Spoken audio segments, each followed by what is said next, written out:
If you're a pro football fan, you've come to the right place. This is the Football Game Tonight podcast. I'm your host, John Kuzma. In this latest episode, we're going to talk about Travis Kelce and why he's on top of the world right now. So, Travis Kelce delivered when it mattered. He did. That's just a fact. It started with him dating Taylor Swift, and then it ended with him winning the Super Bowl. And overall, it's just been a great year for Kelce.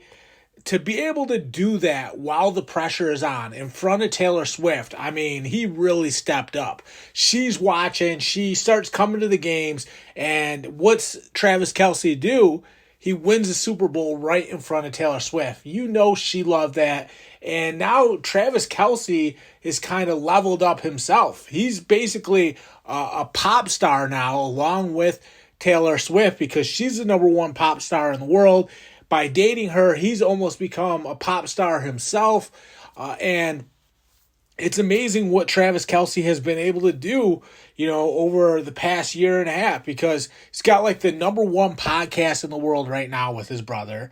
He's dating the number one pop star in the world in Taylor Swift. He just won another Super Bowl. Everything is going great right now for Travis Kelce. It couldn't get any better. And, you have to applaud him because obviously he's doing something right. When he first started dating Taylor Swift, I think there was a little pressure on him, with her coming to the game, showing up, and just how much publicity everything was getting. I think there was a little bit more pressure on Travis Kelce. When she wasn't there and he was balling out, there was no pressure. It was just him showing up, playing football. But once she showed up, he had to perform in front of her.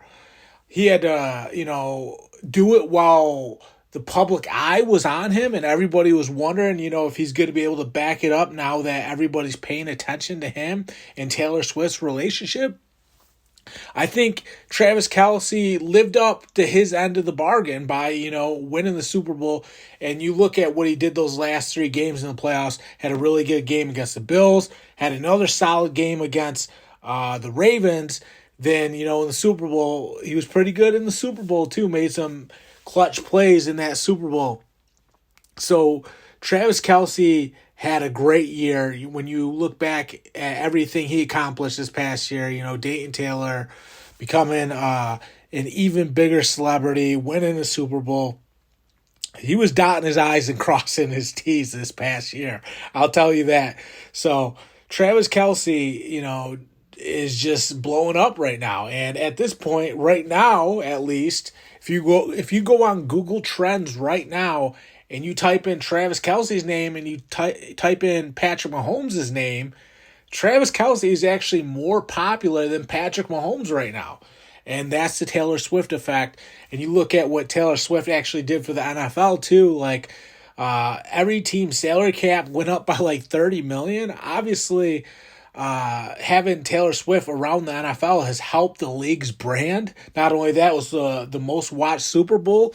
So clearly things are getting better. Clearly Taylor Swift brings an audience with her.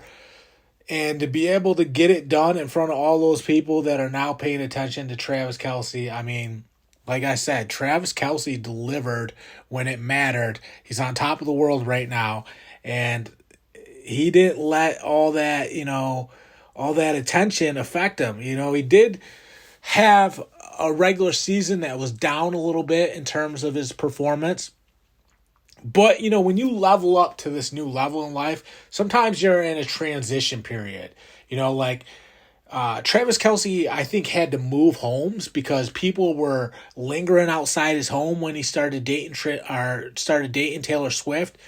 So people were kind of stalking them a little bit, trying to get trying to see Taylor, if Taylor's there with Travis, trying to see if Travis was there. So there's people lingering outside of his house to the point where he had to move houses. So that's a transition period to go through where you're so much more recognizable to all these people. And suddenly you're front and center for everybody, and you're on display for everybody. That takes some getting used to. And I think Travis Kelce did a good job of just limited that transition period to just the regular season. He's been so good for so long that he always dominated the regular season, and his production was down a little bit this year when he first started dating Taylor Swift. But he limited it to the regular season, and then in the playoffs, he found his stride. Really good game against Buffalo. I think he had a couple touchdowns in that game. Another solid game against the Ravens. I think he went for over 100 yards and had a touchdown. And then in that Super Bowl, I think he was just under 100 yards. So he performed those final 3 games and really stepped up when his team needed him to step up. And for the Chiefs, who are a dynasty, at first you got to wonder if they were kind of a little reluctant to embrace Taylor Swift because maybe she's bringing too much attention and it's a little bit of a distraction for the team. But Travis Kelce was determined to not let that be the case. Maybe that was the case in the regular season when he's going through this transition period. People are lingering outside his house, trying to look in his windows, trying to get a peek at Taylor or him. And, paparazzi swarming them and all that. But, Travis Kelce's a football player. He's laser focused. He's locked in. He knows how much winning matters. And like I said, those final 3 games of the playoffs, he put the team on his back and showed that he's still one of the greatest tight ends ever. He wasn't distracted by Taylor Swift. They won the Super Bowl, so nobody can say anything. If they don't win that Super Bowl, are we having a different conversation? If they don't win the Super Bowl, people might have got on sports talk radio, might have went on television, whether it was Skip Bayless, Colin Cowherd, whoever it was, Stephen A. Smith. They might have went on television and said, hey, Taylor Swift was a distraction for this team. You look at Travis Kelce's production in the regular season, it was down. They didn't win the Super Bowl. Travis Kelce didn't allow that to happen. Basically, he put the team on his back in the playoffs, had 3 solid games down that final stretch, won the team the Super Bowl. Now nobody can say anything. Now it's all positive for Travis Kelce and Taylor Swift because not only did they win the Super Bowl, not only did he step up in front of Taylor Swift, the league, went up $30 million in the salary cap for every team? It was a good year for the NFL. You think Roger Goodell likes having Taylor Swift around? I'm certain he does. He loves it. He loves having her there because more people watch the games if she's there because she has such a big following. That's why her tour put up all those gigantic numbers that she did. Then she starts coming to all these Chiefs games and look, it helped the league's brand. There's no debating that. It was better for the National Football League having Taylor Swift there. For the Chiefs, there was, more going on. And Travis Kelce, one thing that got talked about in the Super Bowl is, he kind of nudged Andy Reid in that Super Bowl. But what people don't realize about that is when the Chiefs lost to the Raiders, Andy Reid nudged Travis Kelce, so they kind of had that relationship where they challenged each other to step up. And I think those two are on the same page and respect each other so much that it's water on the bridge. I think we talked about this in one of the previous episodes, so we're not going to go too far into it. But those guys respect each other, and Andy Reid actually chipped Travis Kelce first in that Raiders game when Travis Kelce threw his helmet on the sideline. So that's all water under the bridge, especially now that they won the Super Bowl. That's another thing, it's water on the bridge because they won the Super Bowl. If they don't win that Super Bowl, we might be talking about Travis Kelce shoving his coach and, how Taylor Swift was a distraction. Good thing on, Travis Kelce's part, he didn't let it come to that. And that's the true sign of an alpha dog. Travis Kelce is an alpha dog to be able to put the team on his back, block out the noise, to get the job done and keep the dynasty alive. As soon as you lose, people start, to write you off. As soon as you take a hit, you start taking shots from everywhere. The Chiefs, didn't let that happen. Instead, it's opposite. They went back-to-back. They won back-to-back Super Bowls. And now we are seriously talking about them. They are a dynasty. We're not talking about them being a dynasty. They are a dynasty. They're a proven dynasty. They've proven it. They've showed that they're at the top of the totem pole. They took over ever since the Patriots kind of fell off. And really, there's no slowing down this football team. And I think Travis Kelce will bounce back next year and have a big regular season and a big playoffs. I think that's going to be the case because now he's used to what it's like dating Taylor Swift. Now he's used to being in the public spotlight and how people are going to treat him now that he's with her. And that transition phase that he went through in the regular season, he's past all that. He's used to everything now. He's accustomed to life with dating the number one pop star in the world. And I think, like I said, the regular season was just a transition phase where he was going through all this new stuff because he's going through this new chapter in his life. Well, now that's out of the way, and there's other promising things for the Chiefs too. What Rashee Rice did as a rookie was really impressive, really impressive. So you think about Patrick Mahomes having Rashee Rice and Travis Kelce moving forward, and if somehow they can keep adding to the pieces that they have, I mean, we might be talking about a whole new group around Travis Kelce. They kind of made do with what they had this past year because, they won the Super Bowl. They couldn't really maneuver too much. So what did they do? They lost 2 tackles. I think it was both their tackles, Orlando Brown and their other tackle, who was it, Wiley? They lost both those guys. So to reload and plug in the next guy up, so to say, and to not have a drop-off at all because they won a Super Bowl, where the most glaring weakness was at the wide receiver position. Early on in the season, they were really struggling at the wide receiver position, but now they kind of have more of an identity because Rashee Rice panned out. That was so big for them that Rashee Rice panned out because players tend to make their biggest jump in their second year. Why? Because as a rookie, you kind of come in and you're not very confident because you're getting used to being a professional athlete. You got to learn all your teammates. You're learning a new system. You're in a new environment because this team drafted you. So you go from a place that you chose to be in college to a place that you kind of get picked in the NFL. No kind of about it. You do get picked, so you don't really have a choice where you're going in the National Football League when you get drafted. You just kind of have to go wherever you get picked. So to have that identity now on offense with Rashee Rice and with Travis Kelce, I think the team has to find a way to bring back Mecole Hardman too, just because of how well he performed in that Super Bowl. I thought he stepped up too. So you got to find a way to bring him back, and then you somewhat have a functioning identity on offense, and then you just keep adding to the mix. If you can get another receiver in the second or third round, that would be good.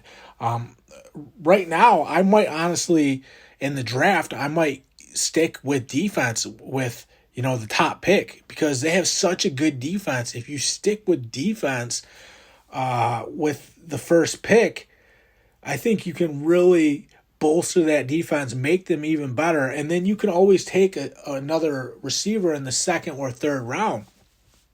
They hit on Rashee Rice. They're obviously good at evaluating talent. Andy Reid has such a keen eye for these players. He knows who can play and who can't play. So he's going to go find you a weapon that can chip in, and then you factor in that weapon, whether it's a second or third round pick wide receiver, gets to work with Patrick Mahomes too, and suddenly you have Rashee Rice, Travis Kelce, and the second or third round wide receiver.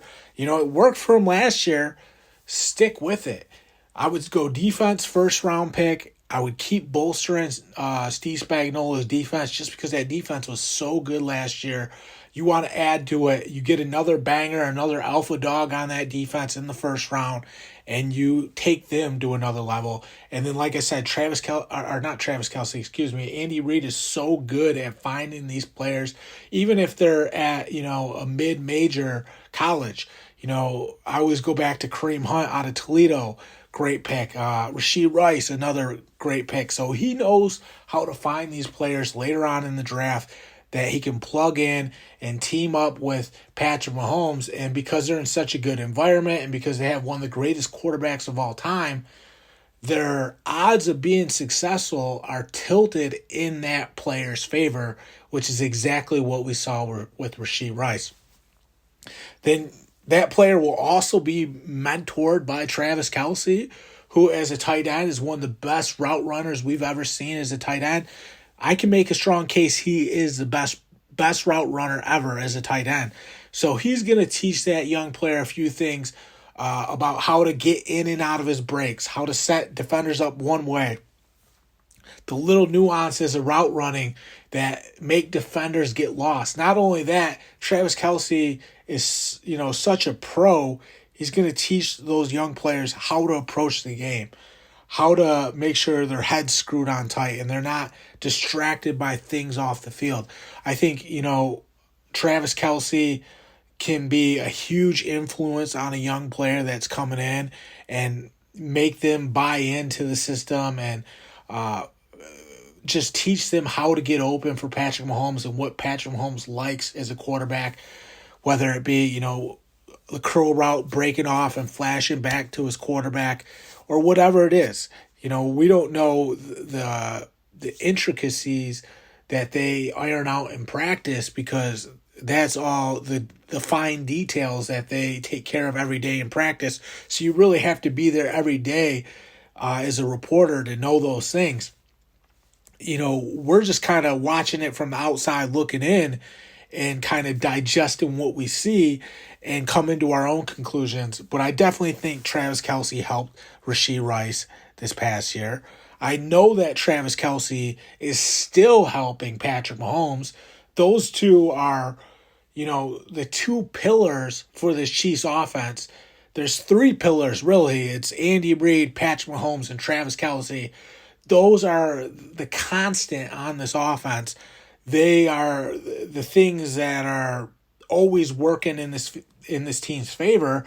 And then just recently, Steve Spagnuolo has made this more of a defensive-minded team as well. They made huge strides on the defense side of the ball. So that's why my plan in the draft would be defense first round, wide receiver second or third round. I think it would work out. I think the team would get better. And if this has been working for this team recently, don't change anything. You might be tempted to go first round with a wide receiver for Patrick Mahomes. But if Rashee Rice just worked out and you got him a little bit later, don't change anything. Stick to it. And that defense is so good.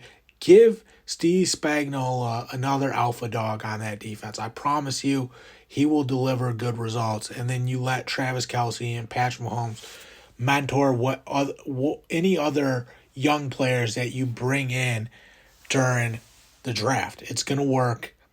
That's the script for the Chiefs. You stick to it and you keep building on what's worked for you because they have a formula at this point, and you can get good players in that second and third round that will significantly bolster that Chiefs offense. And we've seen it from Rashee Rice, who was one of the best rookies in the league this past year.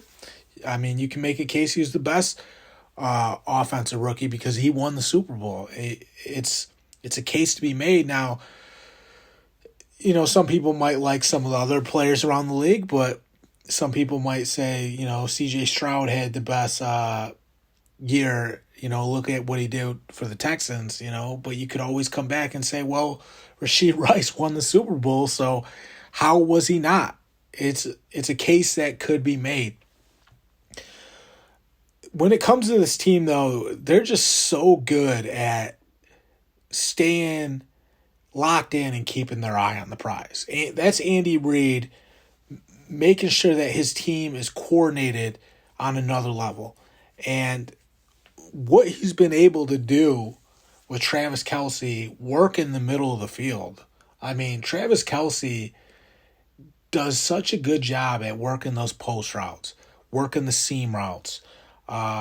He can run a whip route if he has to and set you up like he's going to go inside, then breaks it off like an out route. Defender gets lost. He's wide open in the flats. He's just so good at breaking teams down over the middle. And I think about when overtime he had that catch and got them right down near the goal line. You know, without those big plays in those big moments, which are tougher than you think because there's so much pressure on in those big moments, it's easy to have a drop. It's easy to lose sight of what you're trying to accomplish. I mean, how many times do we see teams fail to execute? It happens all the time, especially in the playoffs when the field gets smaller because the defenses get better. So there's just less areas of the field that are open. So for Travis Kelce to make those big plays, I think he had that big catch down the left sideline too, which might have set up the Harrison Butker kick. Those are the plays that Travis Kelce, gave to his team to put them in a position to go win it all. And for a guy that's been so successful for so long to just be able to keep doing it and to be able to show that I'm not dropping off and proving that he's still that top tier tight end, I think that's huge for Travis Kelce too, because confidence matters no matter who you are. Once your confidence starts to wane, then you're going to have drops. You're going to have letdowns, whether it is maybe running the wrong route and Patrick Mahomes telegraphs his pass and you're kind of out of it because you're frustrated and you're wondering what's going on. That's not going to be the case. Travis Kelce's coming back thinking to himself, I can still do this. I'm still better than everybody. I'm still the best tight end maybe ever. I got Taylor Swift. I adjusted to my life with her. I know being with her is not too big of a stage for me. I mean, he's checking every single box when you go down the list. Everything is clicking and firing on all cylinders for Travis Kelce. So I think the Chiefs are in great shape. I think they're going to have a real shot at winning another one. When does this stop? When do the Chiefs lose one and start to lose some of their confidence as a whole as a team? I mean, they could easily win another one and maybe even 2 or 3 more. I mean, this is the team that's risen to the top. The cream has risen to the top. And they're looking down at everybody else. And the big 3 on offense, the 3 pillars, Andy Reid, Patrick Mahomes, Travis Kelce, the 2 guys that are closest to retiring are obviously Andy Reid and Travis Kelce. Patrick Mahomes is a little bit younger. He's got more gas in the tank. He's going to be around for a while. But do you think Andy Reid and Travis Kelce want to retire when they're winning Super Bowls? Absolutely not. They're trying to cement their legacy. They know how good they know how good Tom Brady and Bill Belichick were. They know how good that Patriots dynasty was. So they're trying to cement themselves and prove that they're cut from the same cloth as that Patriots dynasty.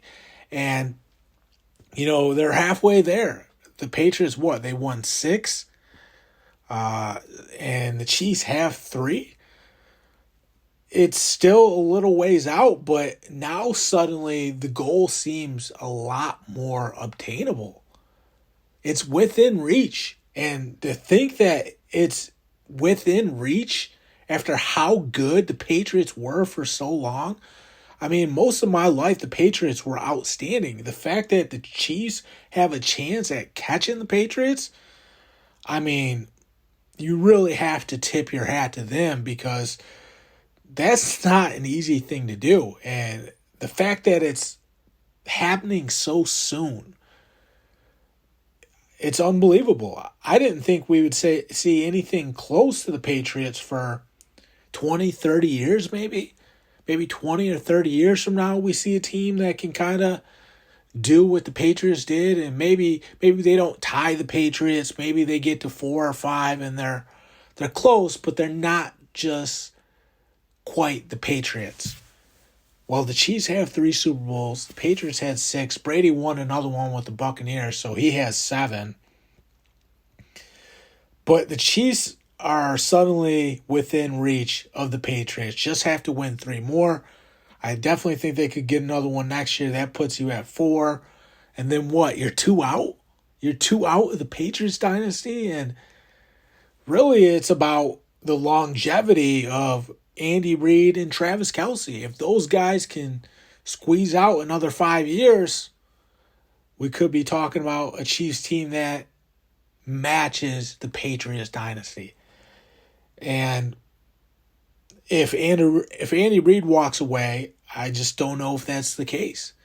If Travis Kelce walks away, I don't know if that's the case. You would like to think that Patrick Mahomes could, plug in some other talent and bring those guys along, but it's not going to be at the level that it is with Andy Reid and Travis Kelce. There's a reason that it works right now. It's because they have that 3-headed Hydra on offense, and Andy Reid, Patrick Mahomes, and Travis Kelce. And they figured things out on their defense because their defense was their Achilles heel for a long time. And then they got Steve Spagnuolo, and it completely changed. They figured it out on defense. Everything is clicking. Steve Spagnuolo makes sure that his players know their assignment. They blitz like crazy. They put pressure on opposing quarterbacks. The back end guys understand if it's man or zone. There's no blown coverages or breakdowns or anything like that. And that's why it works. So when you're that strong on both sides of the ball, you have Andy Reid, Patrick Mahomes, Travis Kelce on offense, and you have Steve Spagnuolo getting his players in line on that defense to the point where there's no breakdowns in coverage. Everybody knows their assignment, and they execute so flawlessly now on that defense side of the ball. They're a complete football team, and they do everything well. So it's really tough to beat this team right now. Who can even beat them? I mean, Baltimore had a shot. At Baltimore, if Zay Flowers didn't fumble on the goal line in that AFC Championship game, it would have been closer, but the Chiefs still would have been ahead. And it still would have took a little bit more from the Ravens to get over that hump and beat the Chiefs. That's just being real. So if the Chiefs can basically hold off the Ravens in that AFC division, I mean, they're going to be right there again next year. They're certainly in the driver's seat. They're in the driver's seat. They're setting the pace for all these teams. I look across to the NFC, the other side of the bracket. Who can do it on that side? Obviously, it's the 49ers that are the closest from the NFC, and the Chiefs just have their number. The 49ers can't beat the Chiefs. Andy Reid runs a tighter ship than Kyle Shanahan does. And you want to compare the tight ends from those teams. A couple of years ago, people were talking about how George Kittle might have surpassed Travis Kelce for the best tight end in football. Do you still think that now? I mean, did George Kittle even show up in that Super Bowl? I mean, George Kittle was a no-show in that Super Bowl. He disappeared. At least Travis Kelce stepped up and made big plays for his team, and that's why his team won, because the 49ers were hoping to get something from George Kittle, and George Kittle laid an egg in that Super Bowl. Travis Kelce didn't. Guess whose team won? Travis Kelce's team won. So, to me, when I look at this whole situation with Travis Kelce and what he's evolved into, he's handled everything great. I know the Andy Reid situation in the Super Bowl wasn't great, but there's a little bit more context to that situation with Andy Reid nudging Travis Kelce in that Raiders game. And Andy Reid nudged Travis Kelce first.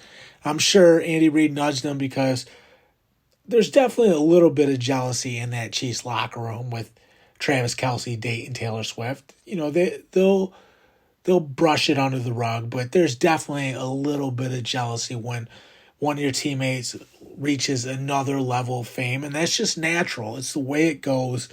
It's happened before. When someone makes huge strides like that and they're getting all this press and all this media attention and they're in the spotlight like that, some people get singed by that person's growing flame. It's the truth. So it was so big for Travis Kelce to win that Super Bowl because now nobody's going to say anything. Nobody, like the teammates that might be a little jealous that Travis Kelce's dating Taylor Swift and he's on top of the world now. Now nobody's going to say anything because Travis Kelce stepped up in that Super Bowl and helped them win another ring. So everybody's kind of looking at Travis Kelce now like, without this guy, we don't win Super Bowls. Without this guy, we're not a dynasty. If they lose that Super Bowl, you're going to hear whispers. You're going to hear rumors. You're going to hear people talking, and you're going to hear a little bit of chatter. All that gets silenced when you win. Winning takes care of everything. Losing creates problems you didn't know exist. So by winning, all the subtle jealousy gets silenced. And even with Patrick Mahomes, think about Patrick Mahomes. He was the guy that was the face of this team. And really, Travis Kelce is the face of this team right now. Because, like I said, if you go to Google Trends and you put in both their names, right now, Travis Kelce is more popular than Patrick Mahomes. Even Patrick Mahomes, who might not say anything, might be feeling just a little off a little bit with having to adjust to Travis Kelce now being more famous and more popular than him. And to Patrick Mahomes' credit, he said, we like having Travis Kelce as a part of the Chiefs family, and he thanked Taylor Swift for befriending his wife, Brittany Mahomes. So Patrick Mahomes applauded Taylor Swift for befriending Brittany Mahomes.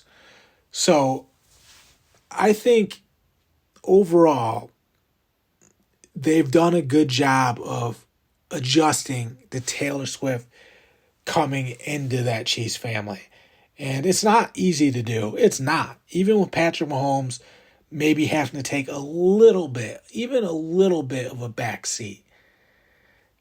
That's not easy to do. That's not easy to adjust to when you're the starting quarterback and when you're the face of the franchise and when you're the guy that turned this team into a dynasty. And I think the Chiefs have handled it well. And if they didn't, they wouldn't have won a Super Bowl. There's no way they would have been able to win a Super Bowl if they weren't handling these things internally well. Because there's a lot of social dynamics in play there. There's a lot that can go wrong there. Believe me, look at every major band. Look at every major band we've seen and how basically every major band has broken up. The majority of them have broken up. And the reason why is because there's a lot of social dynamics in play. The guitarist doesn't like the lead singer. The lead singer is hogging all the spotlight. The drummer is frustrated with the lead singer too. We've all heard the stories before. We've seen all these bands break up.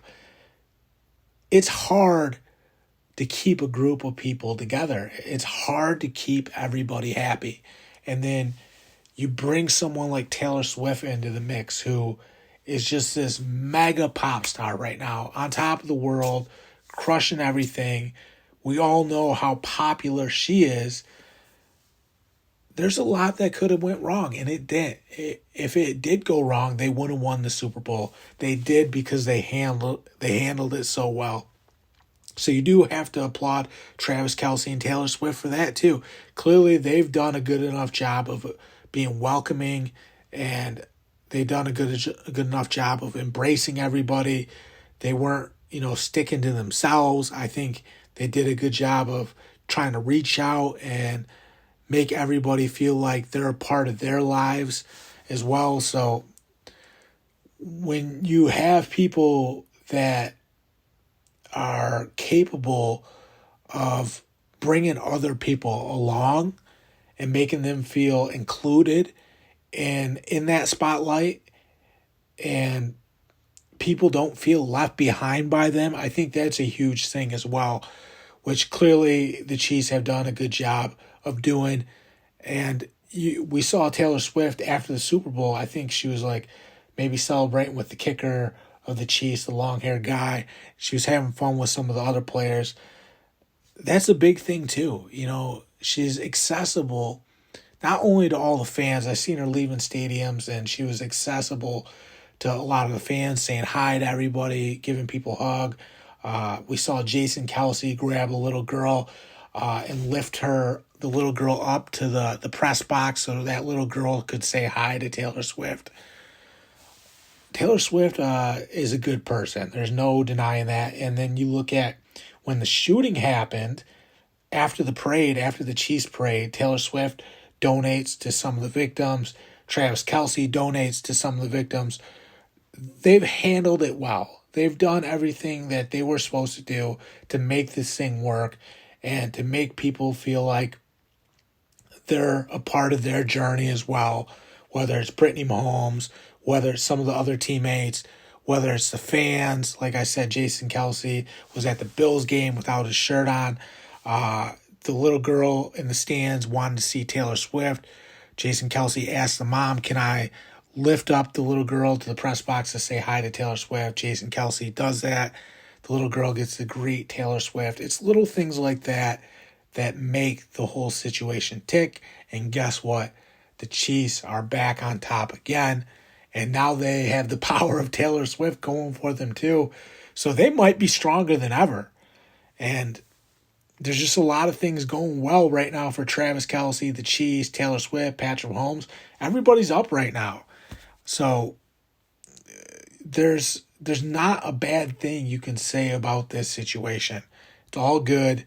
We'll see where it goes from here. That's a big thing. Does it keep ascending? Does it keep getting better? Or do they, maybe take a step backwards? Where's it go from here? I'm excited to see. They've done such a good job in this first year of just making everything work and really putting their stamp on what their new brand is after bringing Taylor Swift into the fold. So great work by Travis Kelce, the Chiefs, everybody, Taylor Swift. And like I said, the Chiefs are back on top. That's all I got for this latest episode. Thank you guys so much for tuning in. Check out the Football Game Tonight podcast wherever podcasts are found. I'm John Kuzma. I'm signing off.